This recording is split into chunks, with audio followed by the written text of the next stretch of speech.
Senator, you've said we are in a constitutional crisis. What do you mean by that? I mean, I think that the Democratic Party has largely gone post-constitutional. Some of this you can just date to a hangover from the late 1960s. But I think inside the Republican Party as well, there's a crisis of confidence in the American idea. There's also just a lot of ignorance of the American idea. But we have a selection problem in the way people become politicians in American life. And there are a lot of people who just like the idea of being in power and tinkering, as opposed to understanding what the job is of Washington. Washington's job is to maintain a framework for ordered liberty so life can be lived in the communities in our country.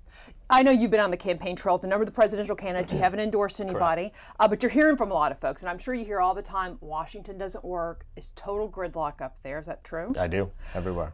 Then why is keeping the Senate filibuster a good idea, which I know you want to do? It's a great question. So first of all, our founders wanted it to be clunky. They have a big body and a small body. They have a body that serves 2-year terms and 6-year terms. And inside the Senate, the spirit had been at the founding that you would have a lot of consensus, because when government acts, it has big powers. They should be scary powers to us. And we would want the government to move slowly, and there should be lots of consensus. And 51% majoritarianism in the Senate can lead to a world that isn't predictable for small businessmen and women and job creators, because you can have an election that goes from 51-49 to 49-51 and every law changes. And so just be flipping back and forth is your concern. The question isn't the filibuster proper, it's the super majoritarian requirements that the Senate should need a lot of consensus before it can pass a new law. But is that power abused, would you say, at all right now? Absolutely. And so that we should have lots of debates about what reforming the Senate looks like, because it is a broken place. I've never been in politics before. I was a college president until running for this a year and a half ago. And I think the Senate should be reformed in lots of very fundamental ways. I just don't think we should throw away super majoritarian requirements and go to simple majoritarianism when we do it. But I think people should have to actually go to the floor and debate if they think something is a bad idea. They should persuade somebody, not use secret holds. Now, if a conservative president were to come in, it would certainly probably make the Senate's job much easier. If it remains in Republican hands, it would make their job easier. What should voters expect if a conservative president's elected in November?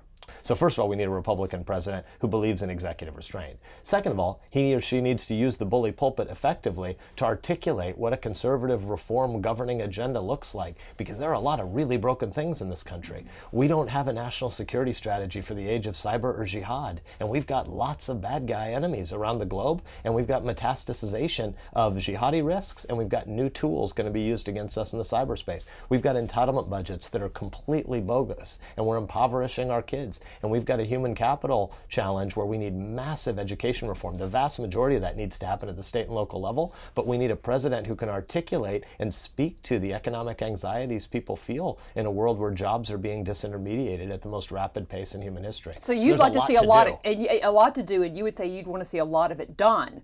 Absolutely. In a new president's term. Absolutely, but we should be doing it in a way that brings the American public along, not has Washington over the American people just decreeing by power. Anytime somebody has a 51% majority, let's write a whole bunch of new laws. We just did that with Obamacare, and it was a disaster.